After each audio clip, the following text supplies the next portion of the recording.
Micro-Flakes all of a sudden started to fall here across from Schuylkill Yards, near the train station, and decided to walk westerly because they said 40% chance of snow around 4 o'clock, and everything always comes from the west towards the east.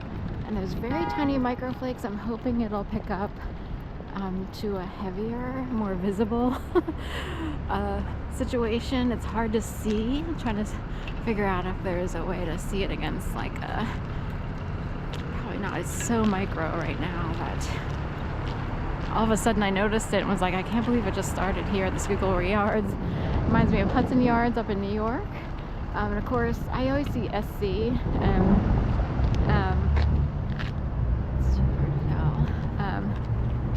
it's like, I want a yard, I want a house. And we grew up with it snowing often. We had snowdrifts and stuff in our backyard and all that stuff. So they've got this all roped off for some reason. Normally, maybe it's because of the potential snow. On Monday, we're actually expecting like a lot of snow, like an actual snowstorm. Today was sort of this thing of like maybe some flurries around 4 o'clock. I saw like 5 flurries, but like literally micro. So, Spark Therapeutics. I thought of Spark earlier because my sister and I were texting about a toaster situation when I was younger. She happened to be over at a friend's house. A friend of mine stayed the night. My mom had to leave in the morning to go to work. This is way back when I was like 11 years old or 12 years old or 10 or, you know, probably older than that. Like, anyway, and I pushed down, like, say, an English muffin or toast in the toaster in our kitchen, and sparks started to fly out of the cord. This is an old school toaster from ages ago. This is during the 70s or early 80s, probably late 70s. And you remember the cords? They still sell them, but cords have those clothiness around the actual rubber portion. So everything sparked, and the wallpaper behind the toaster, you can kind of see more microflakes now, started to like smoke, or if you will, like started to catch a spark. I flipped out. You know, I forget who stayed the night. That's how bad this is. It wasn't my best friend. Like, my best friend at the time was Mary Brennan, and she lived up the street, and she didn't stay the night. In fact, I felt badly about going up to their house because I was like, oh, I had a friend stay over and didn't ask her if she wanted to do a slumber party. Like, I remember feeling bad about that. And as if, you know, you kind of keep things, you know, there's little tiny flakes. I'm wondering if they'll show up. You know, when you're kids, it's like, well, I better not tell so-and-so, you know, because I don't want their feelings to be hurt and this, that, and the other. But anyway, I ran up to their house, and her mom, Judy Brennan, was home. She's since passed away. My mom has too, but I think Mary's mom passed away, you know, a good 10 years before my mom, 10 or more, so out of cancer, I believe. So anyway, stay on this side. Trying to catch the snowflakes if I can here.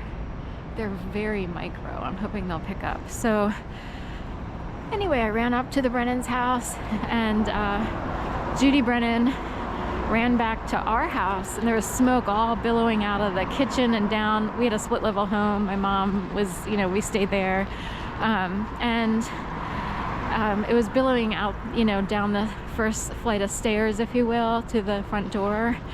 But she ran back, you know, she ran back to her house to say to me, and I was like freaking out, you know, sitting in their living room. I was all worried. I'm like, oh my God, you know, the house is going to burn down and it's my fault or whatever. And you know, it was, you know, my sister and I and our mom, you know, a single mom and 2 kids in the house. But luckily it was just like a smoke incident and a spark. And Judy's like, don't worry, everything's fine. It's just a lot of smoke. Call the fire department. And I was so young, I didn't think of what to do. I just ran out of the house. I guess that's what you're supposed to do with the friend in tow.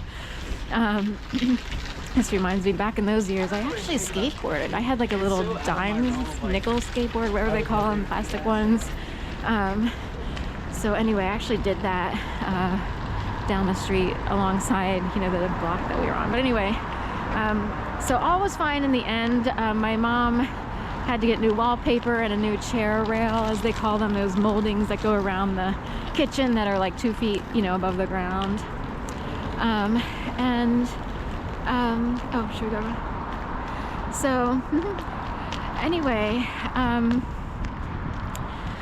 that was a little memory there. But the reason it came up is because in my apartment, and it's happened one other place where I take care of their dogs and stuff when I stay over, but I've had this thing, it's like a wasp, it sounds like a wasp or a hornet, but it's like a current of electricity that'll like fly by my ear at night. Bzz, bzz. And it's like, I live in an apartment that's, you know, should be above par when it comes to electricity. Like technically it's, you know, one of the nicer places I've been able to afford and stay in. Technically it's called affordable, quote unquote, luxury, but it's a studio apartment.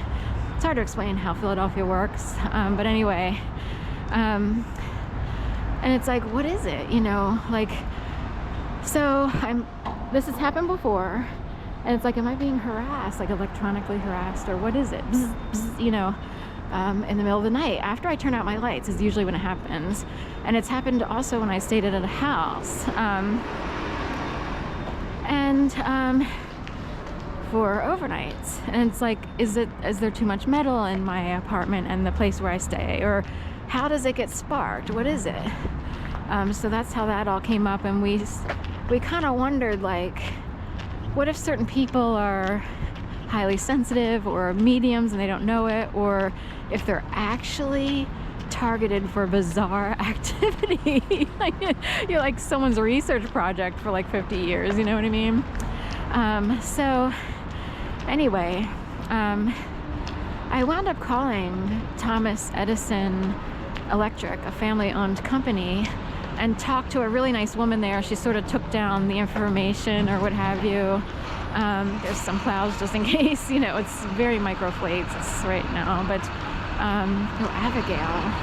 So really quick, they have an Abigail coffee shop, and my mom's last name was Gail, and this is Avira. Oh, here comes the snow.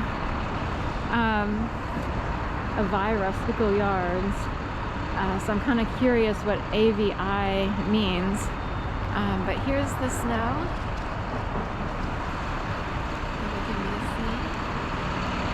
So I'll go over here. Right on time with the plow. 183 is the... get on over here. So anyway, just sort of curious, like, what it is, this electrical current issue that's currently going on. I've learned to like keep reporting it because it's so bizarre, and it's like, I don't want to wind up in a weird, you know, position where people are being electrocuted and this, that, and the other.